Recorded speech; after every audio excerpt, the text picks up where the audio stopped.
pretty good. How are you?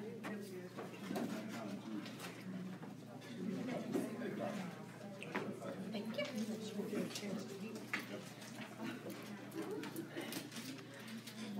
Sit there. But I kind of get sit there. Oh, here's you. Well, you can sit there. Or I'll do it.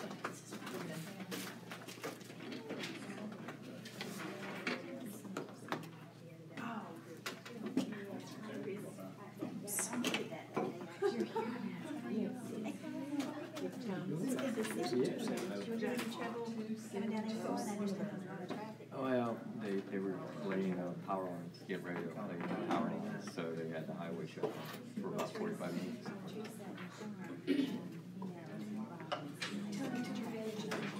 Yeah. Well, it's funny because I was up in Winchester today. I've been up there and I'm thinking, okay, I'm going to get here at like 4:30. I'm doing great. And then, boom, and I said, and I got off, and I was weaving through, and I thought, okay, I got on, I moved for a bit, and I was stuck, and then that really stopped. So we're sitting at 45. And it never happens where you can get off on 11. No, but it was so ironic. I said, well, I'm okay. I got plenty of time. Yeah, sun, so.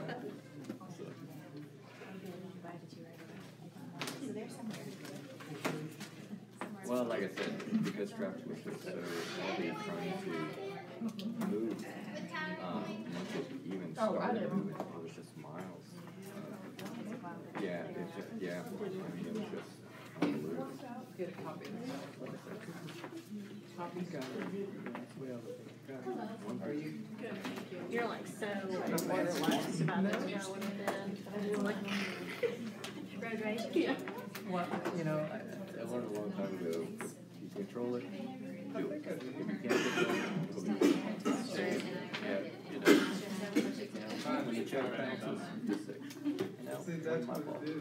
Right. Yeah. Still Never anybody's fault. I worked at a credit union for 4 years. That is when it that came through. I knew I had enough in my account. Somebody took it. That was your fault. And that was my fault. You didn't give me enough interest. Well, you didn't. It ran a meeting. It's supposed to run at the end of the day. How's it going? That was my favorite one. Well, it was supposed to run at the end of the day. We're on a live system, sir. It runs right then. Well, I put that money in 2 hours later. Well, about that. Hello. How are you? I'm doing great. Yes.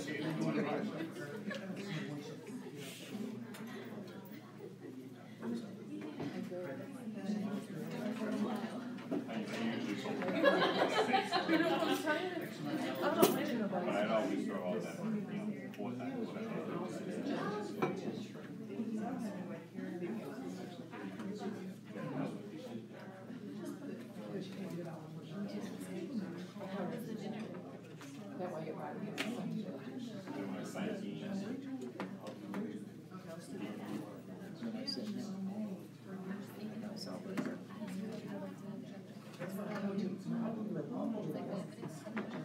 So they won't see it.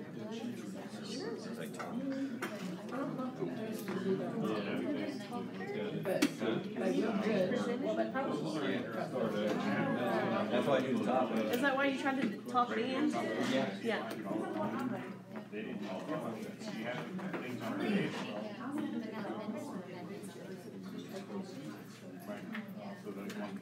How are you? I have persuaded your wife to come by the office after we leave here because I forgot that check. So usually I'm 99.9% organized all the time, and then I forgot it. I'm never organized. So you feel, so you're fine? It's not my personality. It's totally my personality, so it really bothers me that I forgot the check, and Jennifer was like, my personality. I like other people to be organized. Right. I love about seeing organizations, and that's true. The only thing I've ever had to organize my life was lazy boy. And I had like 500 different folders in my email. I just have to email pop it over the folder, and I can find stuff just like that. That's the only time I ever did it. That was it. Well, that's good though.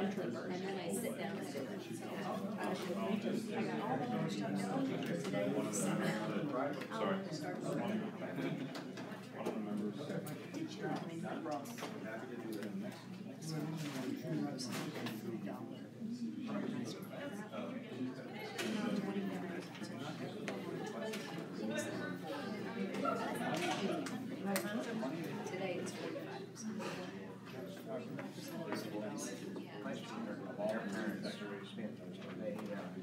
Okay, welcome back. It's good to see smiling faces, and I understand you guys have had some really good sessions over the last little bit. I was just sorry to have missed the last two, but they sound like I really missed a few wonderful presentations. We're excited about hearing some of your all's presentations this morning. I think on the program you can see that this afternoon. These days kind of just go along into each other. But we're going to have four people actually do their quick, speedy presentations, kind of like a elevator pitch earlier in the session. And then we've got two wonderful presentations. One from Karl Knoblock that you already had. I think he was at session 2, and he came here for our very first session as well. And then we will have Teresa Walker and Sean Ray join us from Virginia Community Capital to talk about financial aspects. We will invite them to come up as a panel at the end if you have any other lingering questions. Okay? So that's kind of the way that we'll work those presentations. We also have a wrap-up. I hope you guys enjoyed the reading assignment. It's one of my favorite books, and so we'll come just to a few little discussion points around that book before we adjourn, and then we're gone. There's some final announcements that we want to make as well. So that's kind of the lay of the land. That's the agenda for the next 2.5 hours. And up first, though, we have speed pitches, practice speed pitches. And I think the very first one that's up, 3 minutes, just I guess the lay of the land for those pitches, 3 minutes to present, 2 minutes for questions. We have a timekeeper here, and so there will be a 1-minute warning. There will also be an audio alarm whenever that 3 minutes is up for the pitch. Okay, I think that's how it's going to happen, right? Okay, thank you for that. I appreciate that affirmation. I'm on the right track. So the first one we have up is Mike Wright. Okay, so Mike, the floor is all yours. It's a long walk around the table. Yeah. At Toastmasters, you usually clap the entire time until someone gets right there.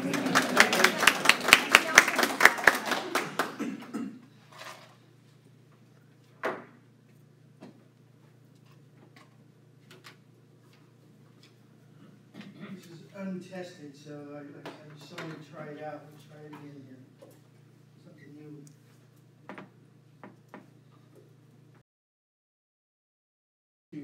This is me just before I got the name, Mr. Chuck Hagan. We relocated to Marion, Virginia. My folks were from there. They retired there. I bought a piece of property back in 2006 when I came home on leave. When I was there the first time, there was industry in the town. There was actually some jobs. I thought I might have something viable for me when I got out. I came back. I got out. The industry was moved all away. There wasn't anything there for me. I did computers and networks for almost 30 years, and there was nothing there for me. And trying to get in General Dynamics wasn't happening. So we were thinking about, well, what can we do? Marion said, well, we have a business pop-up. If you're interested in running a business, come on in, sit down. We'll show you what it's about, give you some ideas. So when we went there, we had a couple of businesses in mind, and coffee shop was the #1 thing that Marion said that they wanted. So, okay, well, I'll give it a shot. So this is the different stages that we have here. We basically took a retail space which had never had a restaurant in it at all, and we basically knocked down the walls, put some other flooring in, took out the carpet, the hardwood floor in, did the accents, got the tables, pretty much did everything that you needed to do, the 3-compartment sinks, plumbing. And then we were ready for opening. This is Mr. Dave, Delp Signs. If you're ever in Marion, he does a great job, even in the surrounding areas, for your vinyl graphics. He's putting up our sign. This is our very first delivery for Boar's Head. Took us quite a while and a lot of phone calls to get them in, but we did manage to get the corporate to tell them that they will be serving us.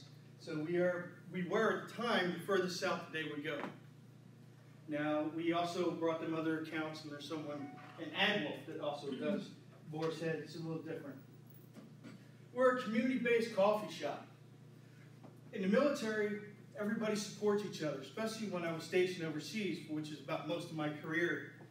Everybody's a close-knit thing to take care of each other. The kids, the wives, they're all intertwined, how we do everything, how we support everybody. We wanted to try and bring that kind of concept to Marion and bring everybody on board. It's a slow process. As we discovered, they're not used to that. So we're kind of, I don't know, injecting ourselves in there and bringing things in slowly but surely. The first thing we did was the Appalachian Trail, or Appalachian Trail. From up north, they call it the Appalachian. So we did the Appalachian Trail, got on the guide, we did a lot, and we do a lot of service-oriented stuff with them, a lot of drop-ups. And also the motorcycle enthusiasts, I ride, I bought my bike, I had it delivered in Korea, miles all over Asia. And I also do it here. So I understand what's going on. So we have them, and I'm also a supporter for the U.S. Maps. What is it? It's an app program. They tell you, if you're coming in this town, stop here, see this, do this. Okay, and the best riding roads. And then in the local area, this is what our focus is that we're trying to inject into. We're starting out slowly. Game nights, big hit. Not during the summer, as we found out this year, but during the winter, when we start up again in October. It's good. We've already got people lined up for it. We have community bulletin boards. We provide mentorships because we have a lot of retired people who want to come in and help out. Nursing degrees, Job Corps does all the nursing. Tour and help the Job Corps students in our cafe. And we've already had some success with that as well. I think actually, if I can get the numbers from them, which I'll try and do eventually, you'll see that it's actually boosting some of their rates. But I know I went over, and I got more to cover, but we'll just let it be at that. And that's, give you a second to read that, so I don't have to Some questions? travel on, and that's where we're at as far as moving forward. So what's your expansion plan? The expansion plan is to, basically I need to renovate and buy new equipment. Okay. And also hire personnel.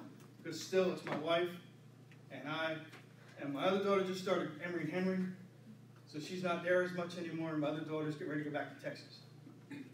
So we need some help. And anywhere, lunchtime, it takes really, it's all hands on deck right now to get through lunch.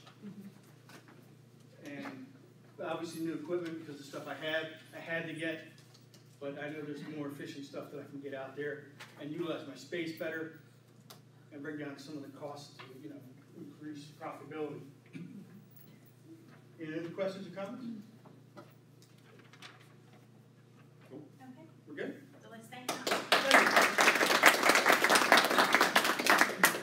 Thank you, Mike. And I will remind everybody that I think you have an evaluation in your packet. So we want to make sure that we give all of our presenters some feedback. This is all about improving our pitches. And so if you haven't found it, look in your packet for that. So thanks, Mike. I appreciate that.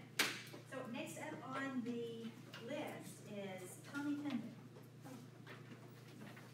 And I think that Robin is pulling up your. No, unfortunately, no. Okay. I was telling her I don't have PowerPoint, so I'm just going to wing it. I feel your pain. Mine was eaten by the cloud somewhere today. Mine too. It took me hours to find it. Okay. So McKenna will just go ahead and talk with you. okay. All right. Thank you all. As I said, I don't have my PowerPoint, so it's kind of got me thrown off a little bit. But I just want to take this time to kind of give you a brief idea of what we do, a synopsis of the business we have now and where we're moving forward and what we want to see in the future. I'm Tommy Cundiff in River Manchester Guide Service. We provide guided fishing trips. We do it on the new, the Clinch in the North Fork of Holston in Virginia, and then on the new in West Virginia on the new. So we do half-day trips, full-day trips, and multi-day trips for people that want to come and do overnight or even 2 or 3 days. We'll provide all that equipment for you. We use Saturn whitewater rafts. We partner with St. Croix, and we're an outfitter through them, so they provide us with our rods. We do provide lunch and the equipment, which no one else was doing, and we also offer a video package. Like if you've ever been on a whitewater rafting trip, at the end they'll kind of give you a chronicle of your trip, on video. We do that also, and that's through video and pictures. So if you catch that big fish or see the eagle or just anything can happen on the river, we can take that home as a keepsake. It takes us into, one last thing. We are going to be featured in West Virginia Game and Fish in 2016 and Virginia Game and Fish in 2016. We've already done those interviews, so excited about that. The new business, we're going to be moving to Withville, and we'll actually have a location. We're going to be at Eastleigh Highway. If you know anything about Withville, it's on the I-77 and 81 corridor. And I think one of the best things for our business that just I'm very excited about. I did some research when VDOT, the latest statistics I could find were from 2008, and 50,800 vehicles travel through there daily. So, getting that name up there and people seeing what we, can provide. And what we do provide is canoe rental, kayak rentals, paddle boards, and trail bikes and mountain bikes. And we'll do our shuttles down to Foster Falls and New River Trail State Park. And the shuttles are pretty short. It's a 15-minute ride in the shuttle, and then we offer 3.5, 7.5 mile floats, and then you can combine the bike to be 11 miles or the 3.5 to 7.5. And I'm also talking to the state park to see in the winter if we can provide cross-country skiing on the New River Trail. That's something nobody's doing, and it can give us some winter income. So I'm in talks with them on that right now. So hoping that'll move forward. That's, in a nutshell, that's it.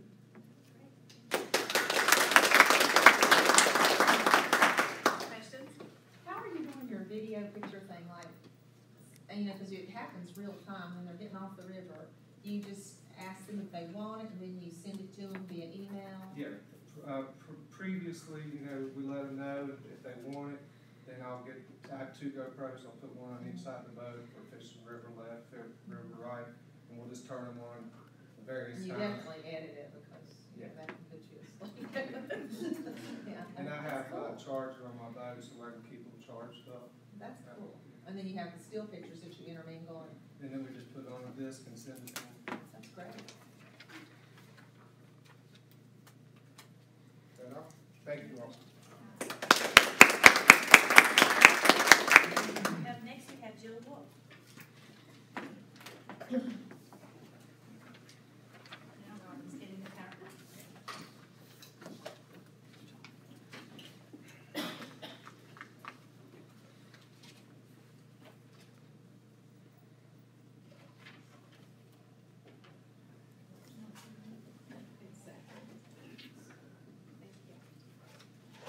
All right, good evening. My name is Jill Wolf, and this is my husband, Brett Wolf, and we are the owners, operators of Wolf's Barbecue. Wolf's Barbecue is located downtown Marion, Virginia. We opened July 3rd, 2013. When we opened, we had 7 staff on board, and we definitely underestimated our demand. We quickly realized that we needed to hire more staff. We doubled our staff approximately a month thereafter, and I committed to working full-time at the restaurant. I currently work in the front of the house with the servers, and Brett works in the back of the house with the kitchen staff. and he is in charge of smoking all the meats daily. So Wolf's Barbecue, we came a long way since 2013. We established ourselves pretty good as a full-service restaurant as being more than just barbecue. We offer things such as wraps, salads, hamburgers, hot dogs, even seafood. But the barbecue and our service, we feel, is the driving factor which keeps people coming back again and again. Based off of customer feedback and other towns' desire to have us in their area, we realized that it's time to expand and feed more people, more barbecue in more areas. We feel like expanding with a mobile food unit will be the best opportunity to meet this goal. We have decided it'll be Wolf's Barbecue's Texas Bandwagon. What we're going to do is have a focal point on authentic Central Texas style barbecue. Our main emphasis is going to be smoking quality, fresh meats daily, and focusing in on the Texas Trinity, which is brisket, pork spare ribs, and homemade hot beef sausage, also known as hotcakes. Like Brett mentioned, Wolf's Barbecue prides itself on using all-natural, humanely raised beef and pork products. So, as you saw in the previous slide, our timeline, we are currently researching mobile food units. We're looking into trailers and food trucks. We're also researching additional funding for our mobile food unit. We are going to be hiring and looking for individuals the month of February, and our goal is to hire 4 part-timers by March 1st, and then have the mobile food unit up and running March 14th, 2016. So in conclusion, we realized that Wolf's Barbecue Texas Bandwagon is the best way to feed more people, more barbecue, and more locations. We also feel like this is going to be the best way to attract more visitors back to Marion, Virginia to visit our brick and mortar location, and it will also bring attention to our catering business as well. In order to make this a success, we're going to have to create new positions to help operate the restaurant, operate the mobile food unit, smoke the meat, and help fulfill catering orders. So with that said, Wolf's Barbecue and the addition of Wolf's Barbecue Texas Bandwagon, we are always smoking quality barbecue. Come hop on our bandwagon.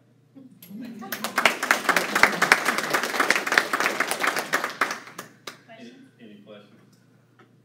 Yeah, I have a question. Sure. What makes The main thing is beef versus, say, pork. Like North Carolina's big on, well, depending on which region in North Carolina you go to. The eastern would be whole hog, western would be, say, pork shoulders. In Texas, there's different kinds in different regions. Some use mesquite, some use oak. I'm focusing on central Texas, kind of like the Austin, Dallas kind of area. A lot of salt, a lot of pepper, a lot of smoke, long time. That's kind of the big difference. Beef kind of rules the roost in Texas, whereas pork kind of does in North Carolina. I've realized that over time that, in my opinion, brisket, Texas style barbecue is really where it's at. There's a lot of love, there's a lot of passion that goes in. It's like that no matter where you go. But that's really where I'm honing in what I want to do. There's nowhere around here you're going to get it. I can guarantee that. Like the way I do my brisket, the way the way we do our brisket, the way I want to do our, we're going to be transitioning more to like spare ribs versus baby back ribs. Doing beef ribs, you're not finding that stuff. And it's like a brand new food section in this area. You're not going to find it. Guaranteed. I loved it that you mentioned humanely raised, because yes, that's a good marketing point, because people like me, that I observe that, and that matters to me when I make purchases. And it tastes. It's even better, because, it is your brisket. Yeah, it's, it's taken a long time to scout some of that stuff out on where we get it, what brands we get. It's been, and it's still ever changing on what I can and can't get. Sometimes it's a matter of what the distributor can get to me. Just wanted to tell you real quick, I love your first supporting Valley Grass. That means a lot. Oh Oh yeah, they're playing right now. I know you're So- listening. Yeah, great folks. Also, one thing, I know you are going to be putting down ideas. The slogan we got right now is up in the air. Feel free to elaborate on it. So, you know, whatever y'all want to say. It's fine. Let's thank you. There is an invitation for ideas on that slogan and motto. Okay. All right, next up we have Daniel Wright.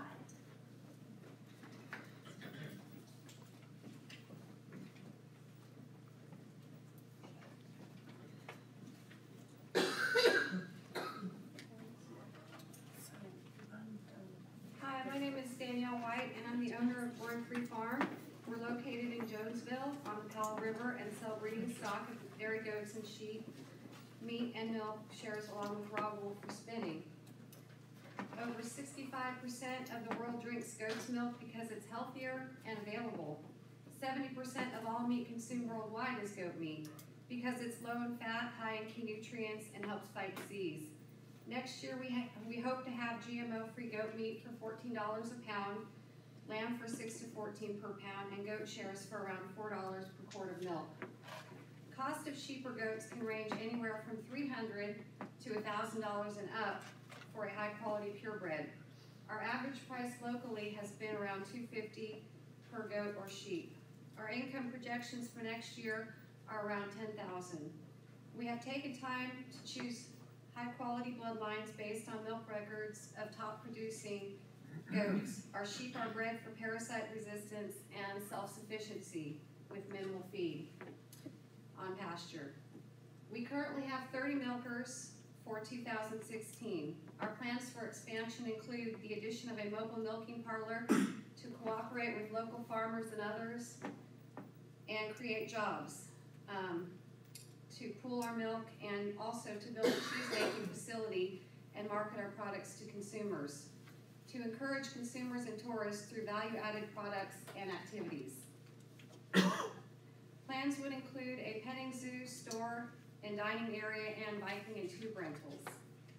The mobile milking parlor could be used cooperatively with other local farmers or sheep, or anyone, or anyone with a few goats or sheep who wants to pool their milk. It could run on battery or solar power and would enable us to sell milk on demand to other buyers. Jobs created could include 2 to 20 from neighboring farms, cheese-making facility, processing wool, knitting products, and working in the petting zoo. Working on tourism activities like rafting, bike rentals, a hiking trail, ecotel or campground is just some of the ideas that I've thought of. We would like to offer classes sometime down the road. We would like to offer trendy new varieties of soft and aged cheeses. In the beginning, our management team would consist of a cheesemaker and livestock caretaker. Currently, there aren't any cheesemakers in our county. Comparisons of Ziegenwald and Baker Farms show that we would not have any product similarities or goat breeds. Research shows that sales of organic products, organic dairy products is an up-and-coming trend with the local food movement gaining popularity, which could help sales of our products. Am I advertising?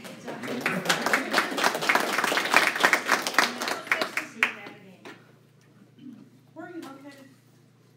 We're in Lee County, which is in Jonesville, the very far southwest, so no competition. Are you gonna be the cheese maker? I'd like to be. I like making things. I love local cheese. For right now, are any of your products for sale? We have whole lamb that's available to purchase, but right now we're just getting our numbers up, so. Okay, I'm gonna keep in touch with you because I'm not gonna need it's really hard to find good quality goat and lamb. Especially around certain feasts and festivals and holidays. It sells out of Kroger's like that, so. Yeah, it's it's really tasty. I love it. I like it too. So when you sell your sheep and goats for meat, is it still breathing when the customer comes to get it, or do you dress it, and how does that work?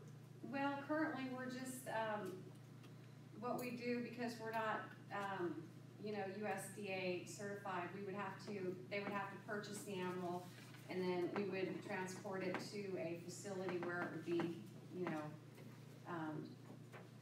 slaughtered, and then they would decide what kind of cuts of meat they would want.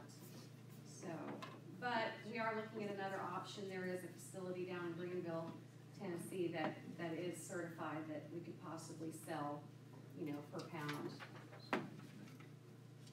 Russell County Meat Packing also certified. Oh, really? Okay, that's good to know. They have a USDA inspector on site, so. Yeah, that's. So I can check their gear. It's like the deer place right now. Yeah, I'm real picky about where I take mine, and I know a lot of people are pretty particular, so. That would be something also if the buyer had a certain, place that they wanted to take it, I'd be open to it, so. Thank you.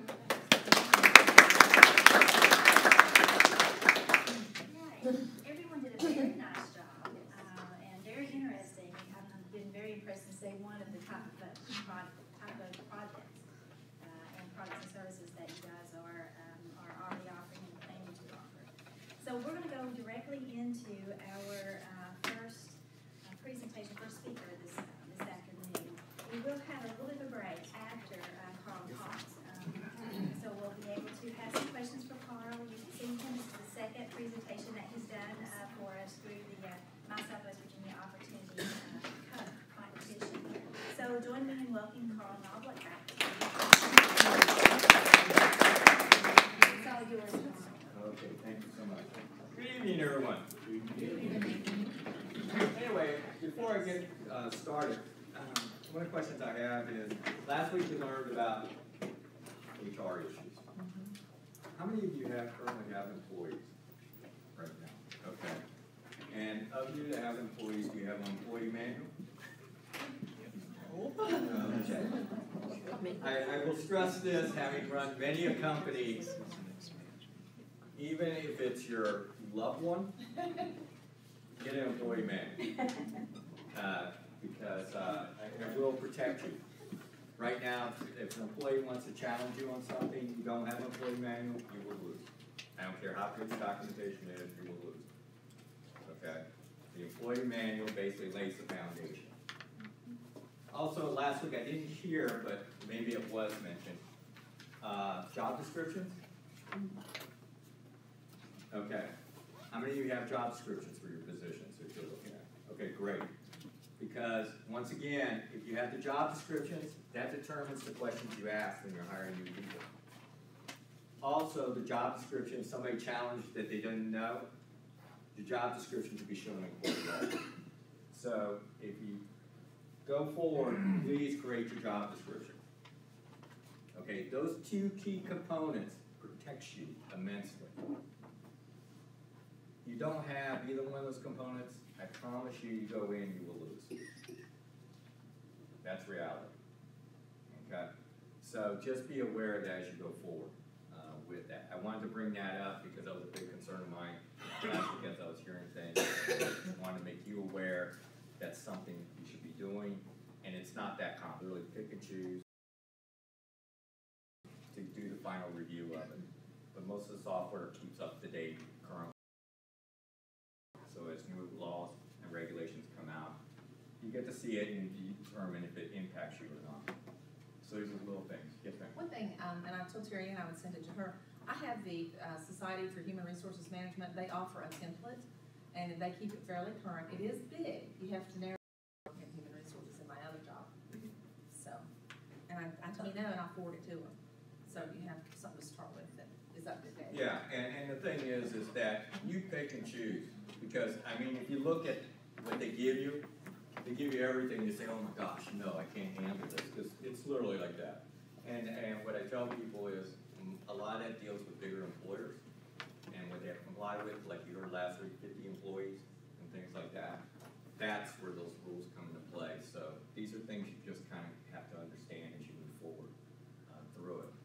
go through it. You know, if you get stumped on something, please contact me. I'll walk you through it because I've done enough of them with the different companies I've had. So each one is different, and that's the thing you have to look at as we go forward. So tonight we're talking about legal and financial for growing businesses. And what we're going to do here, kind of go with legal, the federal, state, local regulations, kind of a high level, insurance, employees, and then copyright, trademark, patent. I tried to gear it based on the questions that were asked. So if there's something you want to ask, please ask. You know, I'm okay with that. So don't wait. If it hits you in the head, just ask. The one thing with legal, the two things I always tell people is make sure that you, depending on what kind of criteria you're looking for, a business lawyer and insurance broker. Make sure you have a relationship with someone like that because then you have a resource to tap into when you have questions and things like that, because they're the ones that are going to keep you out of trouble. And also they're going to tell you the best packages to put together when you're trying to figure out insurance and things like that. But it's all about a relationship. You going in at the last minute and just have no relationship, you get taken to the ringer. And I will tell you that. You get charged maximum $1 and you don't get what you really need. So trying to establish those relationships is a big plus. Then talking about financial, I know Virginia Capital's here, so some of the stuff I won't talk about. But I know some of you are dealing with full-time employment and you have a seasonal business, so we'll kind of talk about that. Federal, state, local taxes, basic accounting, process flow cost reductions, because that was brought up concerning the financing.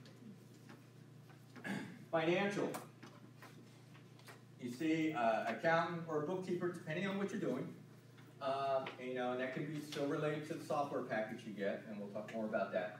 You see I put embezzlement. And the reason I do that is because I will tell you, most of the small business I ever dealt with that have gotten in trouble with the IRS and things like that, their accountant's been embezzling their money because they don't look at them. They don't understand their financial statements and things like that. So we'll talk a little bit more about that. But get to court. Because by the time you pay the lawyer and everything else, you get no return. So it's almost a loss leader. And that's why I tell the small businesses, please make sure you understand how to read. Anyway, the regulations, and I put the websites, and like I said, Robin, these websites do actually a very good job providing the information. They have a small business section, so you can ask all your questions related to it. The reason I did it like this is because this is typically the, from this group, the areas that you'll get in trouble. Taxes is always number one. Labor comes number two because you're getting employees. Depending on what you're doing, and then OSHA for as you get employees and things like that you have to deal with. Those are typically the big ones that pop out. Okay, so just be aware of it. At the state and local level, it's almost a duplication. Okay, taxes, labor, because the states have their own unique ones. Agriculture here, the food safeties in this division, and then those of you that may be involved with alcohol, the alcohol board, dealing with it. So these are things you kind of have to think about because lots of times people just look at the regulations as, I got to comply with them, and I go, no, that's the legal aspect. Because if they want to take, if the government wants to take you to court, they can do that, so it's legal. Also, if somebody wants to challenge it based on a regulation, you have to defend it. So, as I tell people, this is a way to protect yourself if you understand the regulations with it. And it's not complicated. It seems like it. It's not. Once you get into it, it starts coming together, and it's just common sense, and that's what I tell people. Anyway, insurance. Those of you who are in business, all you have general liability. good, because you know, that's where a lot of people make mistakes, especially when they run into financial trouble. They start dumping their insurance. And that's the thing that always ends up taking the business down, because some type of disaster typically happens. So I try to stress this, the property that we talked about, and then those of you who are driving vehicles in that, commercial auto, you know, don't use your personal, because if you use your personal and you have an accident, the insurance doesn't have to pay for it, you're liable for everything. So make sure you have commercial auto. Okay, a lot of people make the mistake of that.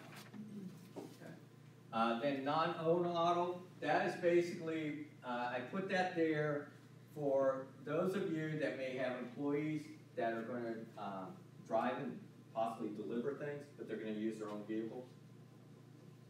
That's the type of insurance you would be looking for. So as part of your company. And then workers' compensation, which is always a fact you have to deal with. And understand something, how many of you are paying workman's comp right now? Okay. How did you research it? Did you do it by your industry? Or did they just tell you this is what it is? Yeah, they just kind of told me this is. Okay, understand something, and I stress this to you. Okay, look at your industry sector. What the history of it is, that determines what your workman's comp cost is. So if the industry has high incidence of injuries and things like that, that's why you end up having to pay a higher cost on workman's compensation. So these are things you have to think about. And that way, if you know that, you already know kind of what you're going to get hit with. And a lot of people don't do that. Just say, well, this is what they tell me what it is. No, it's based on your industry. For workers' comp, you would think that we have it.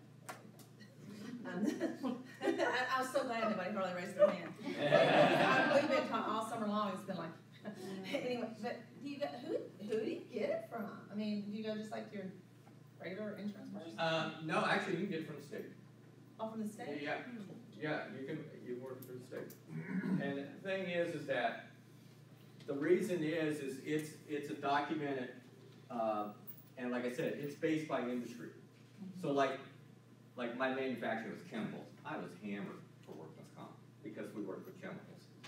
And so my rates were off the scale. But yet, if you looked at my accidents within my plant and everything, I was way below industry standards. But it didn't matter because I was competing against what they saw as the whole industry. So these are things you kind of have to pay attention to. What's a typical, I know it's probably based on per person as well as your industry. What is a typical, what is it? I mean, what should we expect to be? It won't be high. Okay. Okay, for your sectors, it will not be high. You're probably only going to have 7, 8 employees. Yeah, it's not going to be high. Okay. Okay. But it's just something to be aware of, that if you don't have it, it really does come back and haunt you. Okay. And the other piece is when you're having employees, okay, and it was brought up last week, if somebody gets hurt, do you have light duty work for them to do? Because if you don't, I promise you, you will sit there and you'll be paying for them for the rest of your life. Because they know they don't have to come to work. Okay? When we basically designed our light duty work for the people we had, it was so mundane, they wanted to get out of doing it. They wanted to get back into where they needed to get to. So you design that so they pushes them in that direction. Okay? So this is the thing I try to stress to people all the time, is also have that thought out in your process. What are some light duty operations I can have them do, so as I move forward through this. Professional liability. Anybody got that? Okay, for sure 2 people in here should have it. You? Because somebody can come back to you and say, you didn't treat my children right. So this protects you. Okay? Because you're a professional. Same thing with you, because if you give recommendation on tools and things like that, and something that happens, doesn't work right, somebody gets hurt, that protects you. No, the LLC protects the company. This protects you from you being sued because they absorb it. Okay, as long as you did everything within the guidelines and didn't do anything as negligence, basically that covers you. If I have a tool that, say, explodes or something, it's not my fault, it goes back to the manufacturer. Right. But because if you recommended the tool, that's how they bring you in. That's how lawyers do it. They just accomplish everyone. And then you have to get yourself out of it. So that's the thing you got to be aware of. Would that also cover against, employees? If the, you mean in suing you for, One of his employees. Yeah, one of the teachers I hire does something they're accused. no, that's where your employee manual. Okay, your employee manual, your job description, that's what really protects you from the employee. Okay, this is really when you're working with third party. So like if you're working with the parents and. Well, that's what I'm saying. Yeah. An employee working with the parents or working with the student does something and they're trying to. Yeah, they're going to come back at you as your company, and this basically protects you. Okay. Okay, because it's called errors and omissions. So you're going to say, we're going to help like you said, you help them get ready for, getting ready for the SATs or something like that. The parents expect them to have envisioned the score they're going to get, and they don't get it. But in reality, you did. But this is what protects you. Okay. These are things that you kind of just have to be aware of because people are very sue happy. It's amazing what they sue for. And so it's just something to be aware of. The other that's real important, how many of you have computers? Okay. Sensitive information? Okay. The thing is, then having data breach insurance, because that is becoming more the norm. And if you don't have it, you might as well just close the business down, because that will take you down very quickly, because as soon as that gets out in the news, nobody will come do business with you. You saw what happened to Target. Aren't you covered from PCI though on merchant services? You mean from, you're working through a third party? Yeah, for credit, debit, merchant services, PCI compliance really covers you from that perspective. So is what you're talking about outside of that kind of data? Yeah, like well, social security numbers of employees, addresses, that kind of thing? It also can be the credit information. Even though you've got the PCI, if somebody hacks in, use a perfect example right now. Okay, October 1, the new way we do credit cards. If the business doesn't want to do it that way, they just want to still swipe the cards, they take all the liability. Okay, at that point. So you make a business choice with it. This is not very expensive, but the fact is, if you have anything where somebody can get into, and the other reason why it's becoming important, as you grow in your business, you'll probably be working with bigger employers, okay? And you are the weak link for the big employers. Target got taken down by a maintenance company in Pittsburgh, okay? That's how they got the hack in and dropped it in.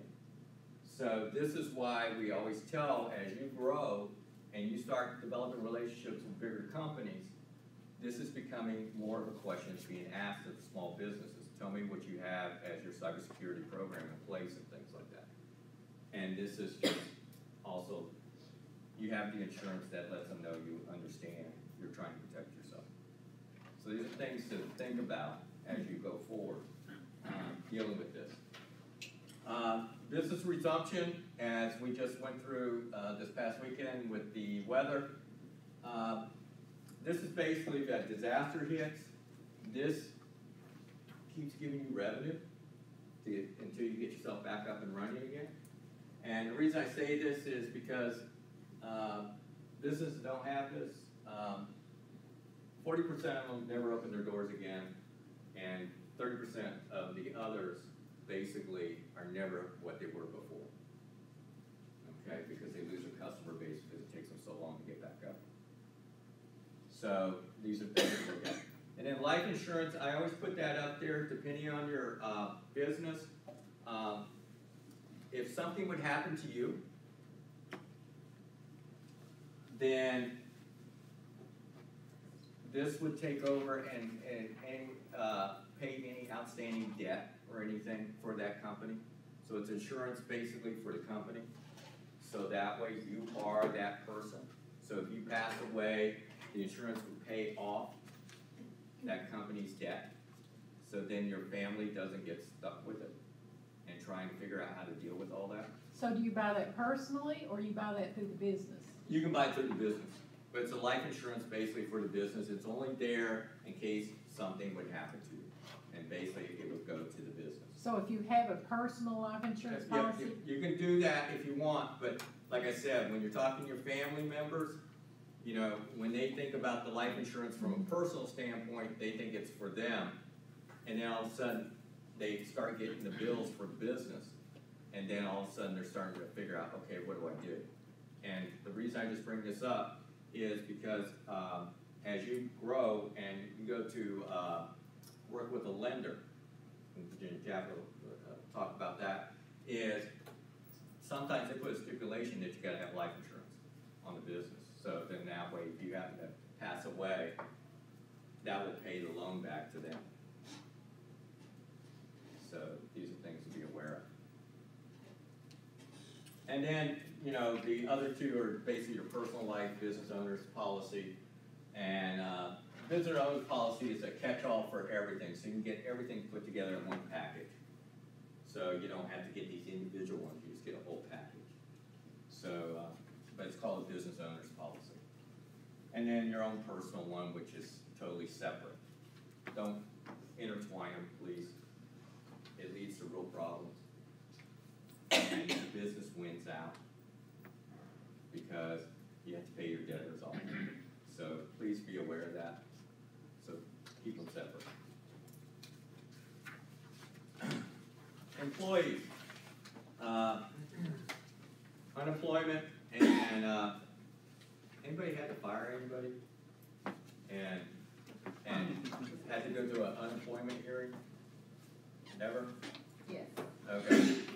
And did you win the case? Absolutely. Okay. You know what you have to remember? And this is the thing I tell people, because like one of the places that I had, we didn't challenge it. The reason is because we knew the judge was employee friendly.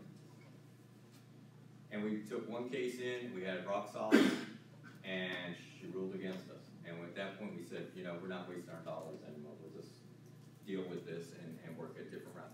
So one thing I always tell people, learn who the judge is that does these and see what their history is, because that will tell you whether you want to go fight it or not. And it just saves you a lot of money and grief. Okay, so just a recommendation, having dealt with this enough, that's something you have to think about. Okay, yeah. Is that something that's necessary for contract labor? Contract labor, they're not your employee. Okay, that's just you're severing the relationship. If you decide that you no longer want to have service with them, you know, that's how the contract's written. So depending on how you have it written, determines how that you go your separate ways. So if it's just, I'm going to just sit here and say, I'm done. Okay. If you have to give notice, then you have to give that notice. So it's just how you have the contract written. Okay. Okay. Like that. Once again, workman's compensation is a big thing. And then now the American Disabilities Act is an issue because you could literally, and this is true, you could be getting ready to terminate someone, and if they use this, you have to kind of re-strategize. So these are things to be aware of in today's world that we have to be thinking about when we work through these processes. So just some simple things with the employees. The one thing is, I promise you, this is the one thing that'll keep you awake at night, okay, is because you're dealing with different personalities. And we all know that they may do great on the interview and be totally different once they come on board. The one thing is that I try to stress to everyone, if you have a really good job description, have a very good employee manual, it really helps you a lot. So it's something to be aware of. Copyright, trademark, patent. Those of you that are in the business that write music or artists, things like that, the one thing is, as soon as you create it, it is yours. Okay, you own it, it is you. All right? Now, if you want to get it registered, you can do that. And the reason I tell you that is because if you think that you're going to take somebody to court, you got to have it registered. Okay, it doesn't matter that you created it and all that. If you don't register it, you can't go to court. You have no substance. Yeah. What if you were putting together like a picture montage and you want the music in the background? I mean, how do you find how you get copyright-free music, or how do you maybe pay a small fee, or how do you, what? Well, the fee's really cheap to get it registered. Okay, it's anywhere from $35 to $85. Well, this I'm using their music. Oh, you mean using somebody else's music? I want to use her music, let's say. Okay. But I want it legally. Yeah, basically, you go to them and ask them if it's okay. And if they give the agreement, then you're able to use it. Okay. Also, you can look at, there are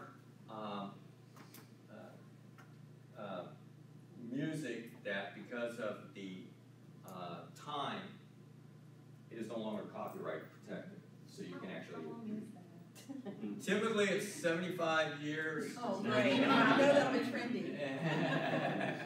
So, you know, it's typically that's what the benchmark is if you go to cover. Where do you go to if you want to use like a song from the past couple of decades? Like, would you try to contact the record company that they went through? Well, it depends because there's two aspects of this, and I'll cover that in a second, which you just brought up. The thing is that also, all of you created a logo or a tagline that you were using, and that those are trademarks. Okay, so if you wanted to protect it, then you're going to sit there and pay the fee for that. You know, and I always tell people if you're going to do that, do it for the state of Virginia, so that way you own it in the state of Virginia. So if somebody else creates it and wants to come in, they can't get Virginia. They may have the other 49 states, but they can't get it here. So that's a business decision. Do you know what the fees are for that? It's in the hundreds. It's around $200 max, if I remember right. Oh no, actually in Virginia, in the state, it's less than $100. Okay, but if you went to the patent office, that would be different. Okay, that's getting different. How does it work with like recipes? The recipe is basically it's your copyright. It's yours that you created. Okay, you own it, and if you want to protect it, then you get copyright. Okay, it is yours. But if you want, if somebody stole it from you, let's say you had a former employee, and they went and they started using the recipe, and you do it, and you wanted to take them to court, couldn't take them to court because you don't have it registered. So that's a decision you have to make. The other thing is that I guess also you talked about the non-compete. You know, those of you that have employees, okay, and a lot of you have businesses that they can learn the skill sets, and then they're going to go out and try to start that business too, because they learned from you. Have every one of your employees sign a non-compete, okay? And it's a 2-year non-compete. So for 2 years, they can't go after your customers, they can't do certain things. That gives you that leverage. And then that way they can't go, you know, just go out and just turn it like that and start trying to take customers and things like that. Yeah. Is that the maximum you can do? Well, companies have tried to do lifetime, but they've lost in court of law. 2 years is typically the max because that gives you enough time to get ready for it, you know, to build your relationship and things like that. Is that just a simple contract? Huh? Is that just a contract? Yeah. Actually, when they come on board as part of, and it should be in the employee. I think it's in Yeah. my appointment. Yeah, typically that's one of the things that it's a non-compete and they have to sign for that. And basically what it spells out that they can't go after your customers if they leave. They can't take any of the ideas that they've learned or recipes or anything like that. They can't use them. Sometimes they'll have a mile radius depending on what you're doing. Yeah, you could do that too, yeah. Is it 2 years from the date they sign it, or 2 years from when they leave? When they leave. When they leave. Yeah, that's how you word it, 2 years from the point they leave. Well, does that also obviously protects you while they're an employee though, right? Yeah. Just the 2 years starts after. Yeah, no, during the time, like if they were giving the recipes to somebody else and letting somebody else do it, then basically you have recourse against that employee because they basically violated the employee name.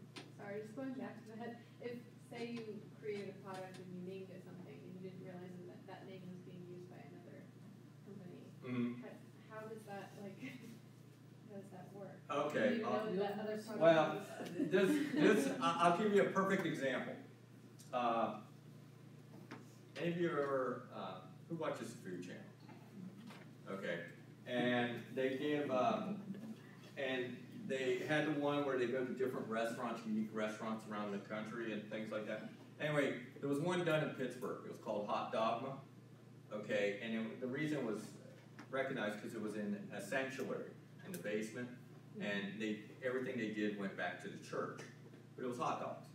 Okay, well, they were never known until they made the Food Channel. Next thing you knew, they had a lawsuit because there was a Hot Dogma in Miami. And Miami was upset that they didn't make the Food Network channel. So basically, Hot Dogma had to change its name in Pittsburgh to Frankfurter. That's what they call themselves now. So that's the whole thing. So if you know somebody else already has it, you discover that, you better look at changing it if you're going to go into possibly their area. So if you're going into their territory, you better consider changing what it is. So if they like put a lawsuit on you and then you say that you're going to change your name, can they still favor the lawsuit? no, typically that's all they want you to do. Yeah, that's all they want you to do. They just want you to. They really don't want to get anything at. It's rarely that. They just want the name not to compete with them. So that's the big thing. How does that translate into international? Huh? How does that translate internationally? Internationally, internationally is a totally different piece. The reason I ask you is because we come to find out that we have the same name as another cafe. Same exact name in New Zealand. And my website gets so many hits from over there when they do searching for it. Yeah, but the thing is that, you know, as I always tell people, when they're typically in different countries, there's really not an issue, okay? Unless you were franchising into the area, then it becomes the issue. Otherwise, they're not, because actually it benefits both of you. It's great marketing, you know, because both places are getting it. And if you sit there, you contact and say, hey, can we work a relationship? Yeah, and not only that, but also the fact is, can I try a couple of your products over here, you take a couple of my products. And so you sit there and you just sit here and you build a relationship. So people have done that, just so they capitalize to create bigger market share. So don't pass that up. I thought part of the incorporation process is they had to do a search and find out if anybody else does have your name, like the name of your business. Yeah, but see, lots of times what people do, they only do the state. You know, there's a national. Well, I'm kind of, I've heard of at least 2 different companies called Starter Construction in Virginia. So, I mean, did one of them have to go out of business first before the other one started, or was somebody doing something shady? No, the other thing that's looked at, are they in different industries? So if they're in radically different industries, then there's not an issue. Okay, but if they were similar industries, then it could become a potential legal issue. One could be an LLC and one could just be a regular partnership. No, and it's not that. It's like, he's education, okay? The other one's construction. They're 2 different industries, that they're never gonna cross, because they go through two different sectors. What if you're doing business as one name, does it still have the same? Doing one Like business. you have a DBA, Uh-huh. your legal name is one thing, but your DBA is another. Yeah, Does that typically fall that- under the same? Yeah, that falls under the same thing. Yeah, but this is the thing, as I always tell people, when, because you're close to, like example, West Virginia, okay, Kentucky, and Tennessee, you're very close to all that. Okay, in reality, when you're doing the name church, you should actually check the 4 states, because that really protects you, because your customer base can come from those areas. So it's just something to be aware of, you know, when you're looking at things, dealing with it. Same thing with your employees. If you're going to do criminal background checks, okay, a lot of people just do the state, but because you're close to borders, because most of the time people that commit crimes, they typically stay within a 100-mile radius when they get out. So, and that's why I always tell people, so that's where you have to draw your map out. Isn't there somewhere you can do at least a limited criminal background check, like for felonies, that sort of thing? Yeah, you can do that. Yeah. Where would you go to? Basically, you go through third parties, because the thing is, they get their database all from the same company, literally. So it's just different entities are offering the service, but to get the mass base, they all pretty much go to the same place. So, but you have to work through them because they have the certifications to work in the system and ask for the information, things like that. So, there's a couple of, like private security firms, things like that, they can pull the information for you and get what you want. You can go to the Virginia court system too, Yeah, if yeah. you wanna look by county. Yeah. You have to go by county, and you can do name searches and find. Yeah. But if you wanted to do it quick, and it's really not very expensive, because we used to always do it for our employees. It's not very expensive, and we did nationwide. If an employee is to go back 7 years and go to any place where they were educated in or worked in the past or lived in the past. So you usually have more than one state, more than one county, and that'll give you the best snapshot. You can still get caught, you know. Yeah, true, but those are excellent points, thank you for bringing that up. So, dealing with it. But the thing is the question was brought up about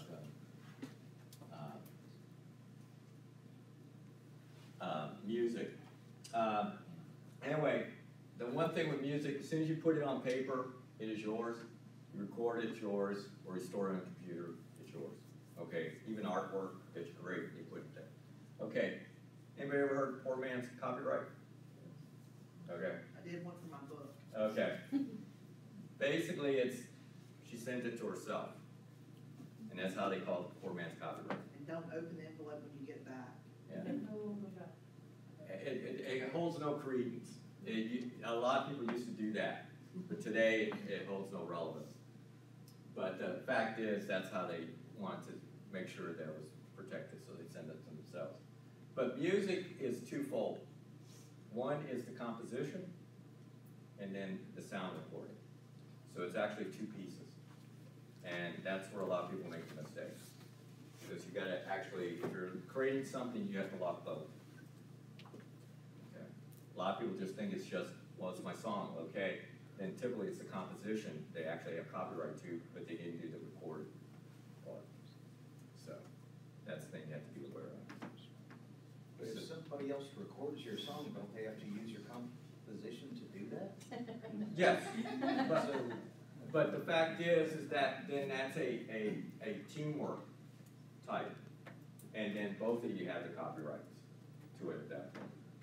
Okay, you know, it's an agreement. You can either say we're sharing it, or each says we're keeping our individual piece of it. That's a negotiation. Okay, that's decided. So that's why some people are very good at writing the lyrics. Other people are great at creating the music. So, and that's why you have to sit here. But those people that create their own, write it, and then put the music sounds to it, they own the whole piece. So. If you're playing music inside of your business, you have to be paying the, industry to provide that for your listeners. Yeah, if you're, you mean you're listening to music that's already been created, that's got copyright to it? Yes. Yeah, and if you're taking it, especially if it's going outside, so like when you're talking live streaming, Right. at that point that opens you up to potential liability. Jukeboxes, you're supposed to be paying jukeboxes, live Yeah. bands inside your facility, you're supposed to be paying. Are there programs like through Spotify or some of those that you can buy for business? Yeah. Yeah. Okay. All right, and then you're covered? Yeah. Okay. Didn't mean to interrupt you. But, and that's what makes the challenge today with, because of technology. So somebody goes to an event and you release a new song, they record it, the event, and send it out. At that point, you know, it's out. You know, and what's her legal recourse? She's trying to figure out who actually recorded it, you know, and actually took it out of the place, you know, at that point. So these are some of the challenges that especially musicians are having to deal with today, because they lose a lot of revenue because of the way the market is today with social media. One of the reasons they're looking into facilities and places of business that are playing is because CD sales are so down, and even purchase online sales are so down with streaming like Sirius Radio and things like that. So that's why they're watching small businesses a lot. Yeah, no, and you're absolutely correct. And you know, the Apple 99 cent is impacting the market. So I mean, there's a lot of dynamics. The place that I tell people that are creating music here is actually to take your music international, because they're willing to work deals to buy your recordings and things like that. So at least you get revenue from it.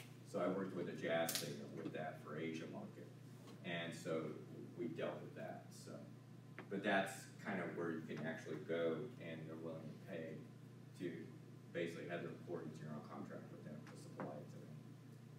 So these are things you look at. But that's what, you know, the copyrights do for you, and that. And so as those of you that are in the art arena in one way or another, something to always be aware of if somebody's trying to take your idea. That's going to be talked about later, so we'll go on to financials real quick. And I'm going to touch what Virginia Capital is going to talk about, so I'll work around that. One of the things I'm going to talk about, though, is, you know, some of you are, right now, looks like a seasonal business. And it's not so much that you couldn't be a full-time business, but actually your crowds are seasonal. And so they have an impact. So, you know, I just give an estimate 6 months is the season.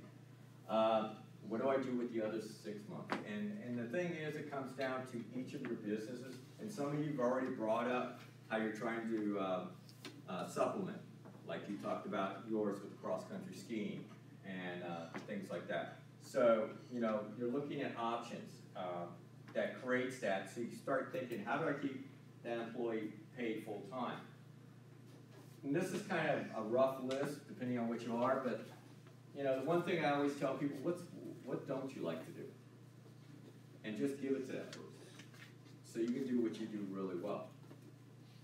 That becomes their workload, because I'm telling you, there are lots of things you don't like to do. I remember things I didn't like to do, and I sat here and I delegated it to people because I wanted them to do it, because I didn't want to deal with it. And they had a full-time job, and I was cool with that, because it was not where I wanted to be, because I knew I wasted energy, where I knew where my energy was best used at. So dealing with that. Those of you that have things for repair and maintenance, the off-season is a good time to work on that. The other thing is, a lot of you have to deal with trainings and certifications. So that's the time to do it. It's in the off-season.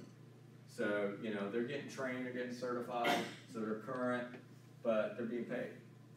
So it's not impacting you during your busy season that they have to keep their certification current, things like that, so they have to miss work.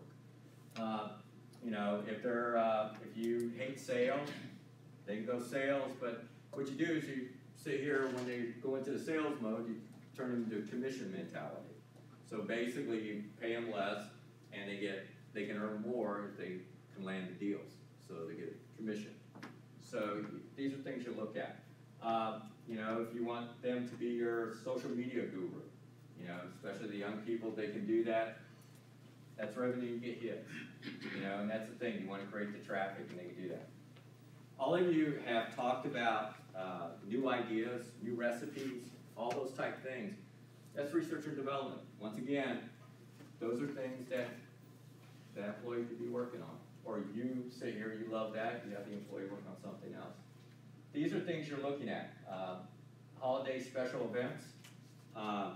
You know, that's another time where at that point you could sit there and, example, those of you that have your kayak operations and things like that, and the winter time, especially December and things like that, things are slow, but the caterers are really busy. Okay, so they may need drivers. Well, your person's driving the bus and that to pick up people and things like that. So they could actually go work for the caterer to help with that, to get paid, and everybody's happy. So, I mean, there's different ways you can work this. You know, you just have to think differently when you go through this. Season tours, you know, a lot of times people sit here and they focus on their seeds, but there's lots of people that want to go in the off season and do certain things. Those of you that are running river trips could sit here and look at doing international tours. So in the off season, you're actually taking tours to other parts of the world, and they're getting the same experience. So these are ways that you can sit here and create that full-time operation. That's what people have done. To sit here and think they're in there what they love to do, but they're seeing other parts of the world. And then that lets you put your brand out there in those other parts of the world, so people get to see you. So that's the thing. The other thing is state and federal contracts. Okay, all of you are fairly close to national parks, right? Or state parks. Okay, they have contracts. Some of the stuff you can do. You know, fish and wildlife, those, you can tap into those. So, you know, that's another market that's readily available there that you could look at. Once again, the employee can do the research trying to find what potential opportunities there are. But that's the thing you look at. You know, and I'll use a case in point, in the people that used to do drilling for water and that. Well, they had to basically go into some of the areas to clear the woods and things like that. Well, then they just figured out that the state and federal parks needed to maintain their roads, and that, especially with heavy rains and runoff, they knew how to do that because they had to deal with that all the time for them trying to drill wells and things. So they started landing contracts to supplement their income. So these are things you look at. If you have the vehicles can be used with the nonprofits, you know, because they have services and things like that. You can sit there and offer that. They pay you for it to use your vehicle. You're driving it and all that, but, you know, it's another option. Depending on what you're creating, global sales, web-based, remember that global means that right now it's 7:15. Well, guess what? The sun's rising on the other side of the world. So they're awake. And so that means business is not happening. So these are things you look at, you know, that can create opportunities. The other thing is, you know, people always look at your operation. Today you look at your operation, you say, this is what it is. Once you get it running, then you step back and you take a look, how can I improve the process so I can cut my costs? So that way I get more profit out of it. This is, once again, what an employee in the off-season can actually looking to do. And the savings that you create can literally pay for that employee with no problem. We had, we generated an example, we had a trailer load of hazardous waste every month. And then we looked at it and stepped back and started looking at it and said, how can we use this back in our process and everything? So we figured out a new product line we created, and basically it was no longer hazardous, and we were making revenue from it.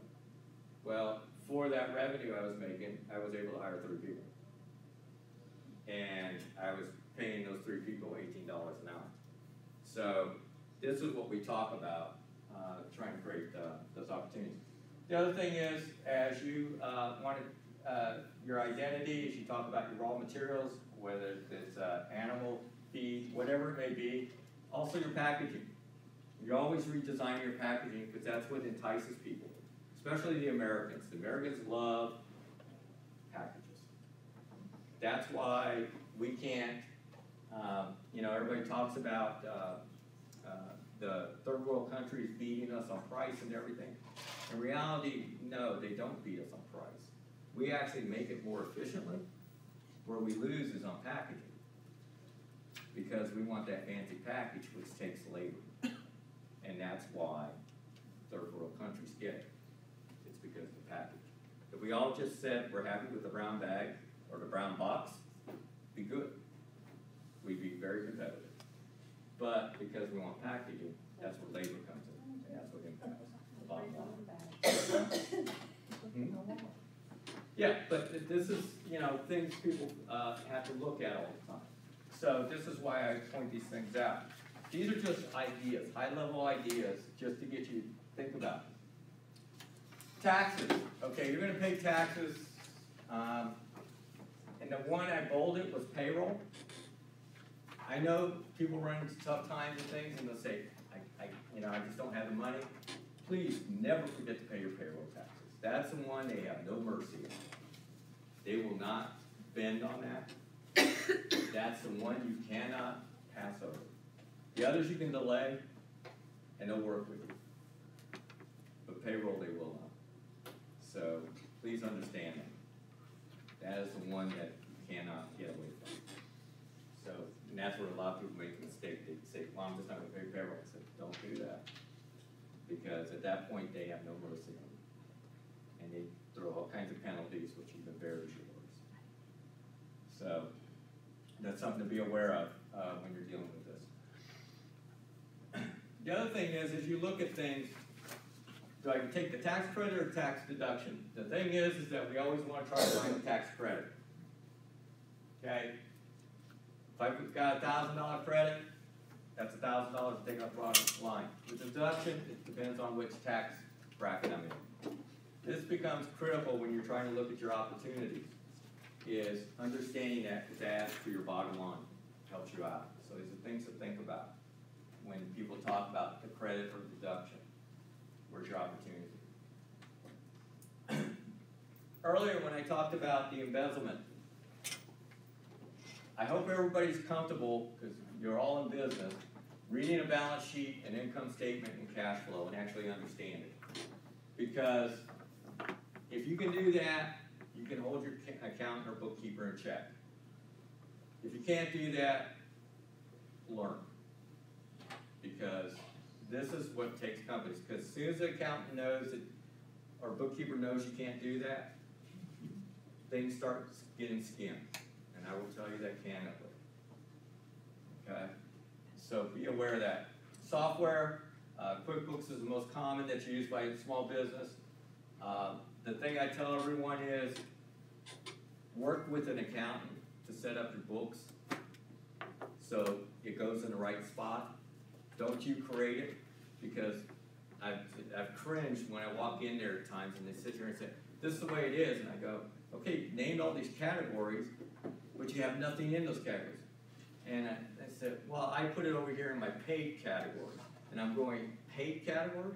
Yeah, we paid it. And I said, yeah, but where's the type? Oh, I got to do that? And I said, oh, no. And so that's why I say work with them to make sure it's set up, checks and balances are correct, dealing with that. Because we've seen where people get caught with, you can do it yourself on QuickBooks. If you don't have that accounting background, business background, this becomes very difficult. Also, somebody asked a question about process flow. It doesn't matter, even you as an educator, you will look at your operation to figure out how you can do it more efficiently. You know, that's the whole thing. You all have to look at this. This is a thing that's really good. And like I said, the way you do it is by doing it step by step and mapping it out. And it's tedious, but once again, it's a great off-season project for your employee if you're trying to look at doing some changes to break it all the way down. So dealing with that. Traditional sources of capital. This is what everybody always hears. The friends, family, credit card, home equity. That's what the banks usually like to do for you first, to do that line of credit. We'll use your home equity. And then bank financing if you're more successful. You know, credit cards, you know, I'm very candid with that. Unless you're paying it down to zero every month, don't get caught in it, because it will come back and get you. And, you know, I cringe when I sit there and I speak about 8 credit cards and, you know, they're over $100,000 in debt. And I'm just sitting there saying, there's no way you can ever make enough revenue to pay it all back. You know, you're down and out at that point. Friends and family, you don't want to talk to you anymore, please take their money.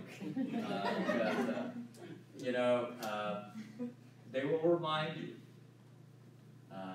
how they helped you. You know, or when am I going to get that back? You know, and then when you pay them back, the $1,000 they gave you, they say, well, I get no interest. You know, and so it's, you know, I always say it's a very touchy situation when you're dealing with that. So, anyway, the thing I always ask people is, what do you need it for? Okay, what do you need the money for? Because that just starts determining where my avenues are at, what I have to get. And that makes a big difference. You know, if you just say you need money, I'd sit there and say, okay, exactly what do you need it for? Because that starts determining which avenues I can branch out into to possibly get you the best deal, and not just a traditional bank. The traditional, the bankers, the lenders, they say no. One, credit score. You got a bad credit score, you're out. If you're a small business, you're out. If you're a startup, you're out. You know, this is the attitude in our lending institutions today. You don't fit their portfolio, because their portfolio is always changing. So you may have a very good product, and they like it, but it doesn't fit their portfolio, so they won't do the deal. You know, it's nothing new personal, it's just the way it is. This happened especially during the economic collapse. I can't tell you how many small businesses that were current, never missed a payment, and that's just the way the economy is. And that's why I always tell people, this is why you have to be cautious. The lenders can basically call the marker in at any time. So it's something to be aware of. One?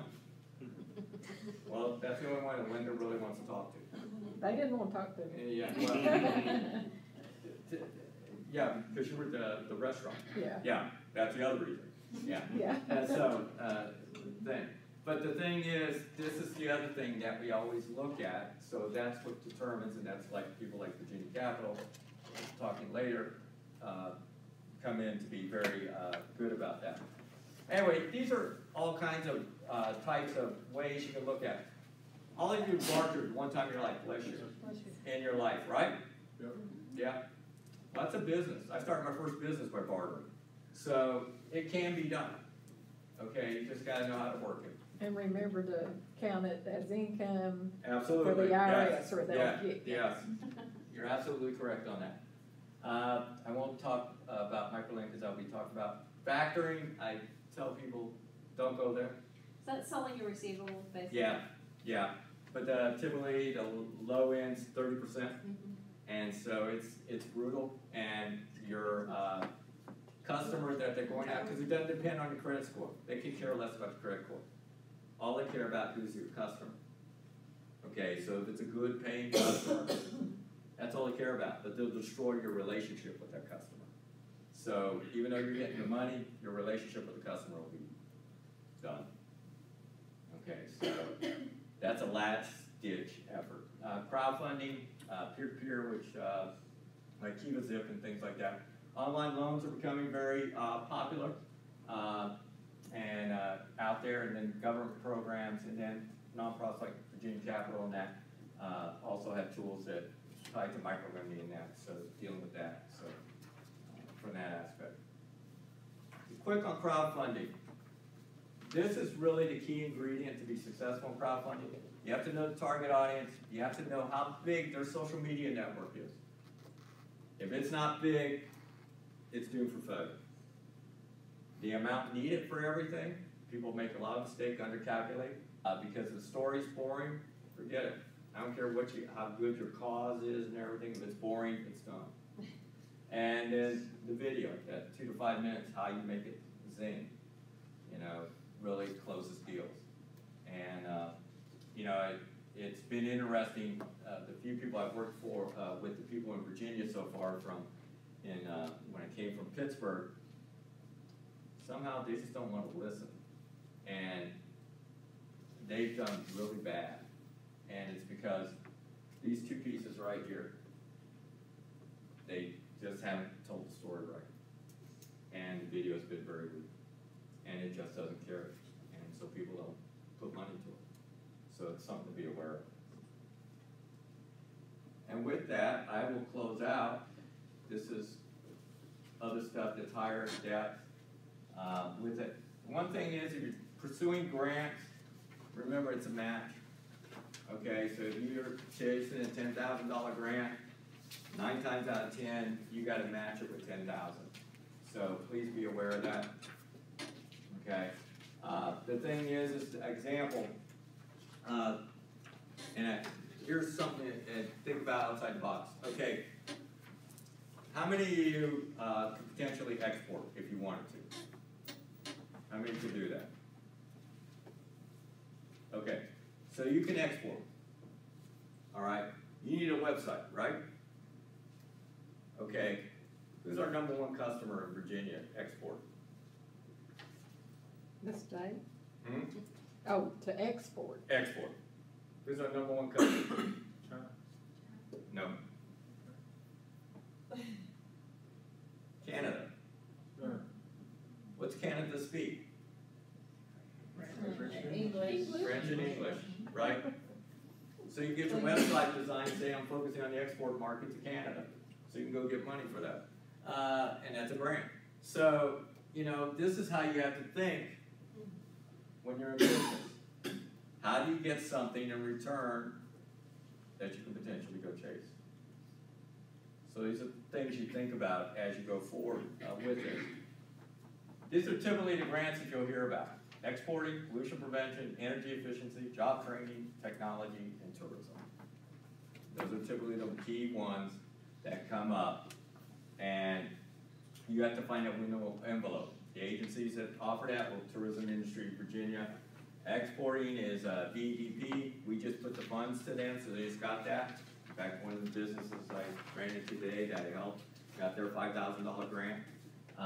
To build out their marketing materials for exporting. Pollution prevention is also energy efficiency. So you put in better lights, that meets the criteria. So, but that's a big one that you work. And then job training is another big one. Please look at as you're training someone. Example, if you brought in a veteran, okay, there's tax credits for it. So the tax credits may offset. Also with the veterans, especially if you work through the rehab and training office, okay, as they're trying to get veterans back to work and things like that, you work through that division, typically they'll pick up the salary for the first 6 months. And then if it works out, then at that point you pick up the salary. So you gain 6 months, and you get to find out if you got the right employee or not. At the same time, you get to take the tax credit because you hired a veteran. So this is how you have to think about when you're doing these things. And with that, yes. Quick question on what exactly is the line as far as what is tourism and what isn't tourism? Because I'm sure most of our businesses will have people hopping over from Tennessee to come see us. Mm-hmm. So, I mean, where's the line there? Actually, tourism is pretty much wide open. Fuzzy. Yeah, it is. If I have people coming up for me to tutor them in math and they're coming from Kingsport, that's tourism. Well, Not exactly, they'll look at it as professional. Yeah, they'll look at it as professional. But if they stop and get some gasoline on the way and eat at McDonald's, some of that is tourism. Yeah. I just read an article today Yeah. on it. Yeah. Which makes it very fuzzy. Yeah, and that's the whole key thing with the tourism is, it's really how you sell it that really determines whether you get the grant or not, and that's the thing. One more question. Yeah. We'll have some questions at the end, Yeah. after we hear from BCC, but one more. If there's the legal setup, LLCs and whatnot, Mhm. would you recommend? No, do it as an umbrella, because it's part of your network. I mean, it's protected. I mean, it doesn't matter if they were separate LLCs, it's still you. Yeah. So you're still overseeing both of them. So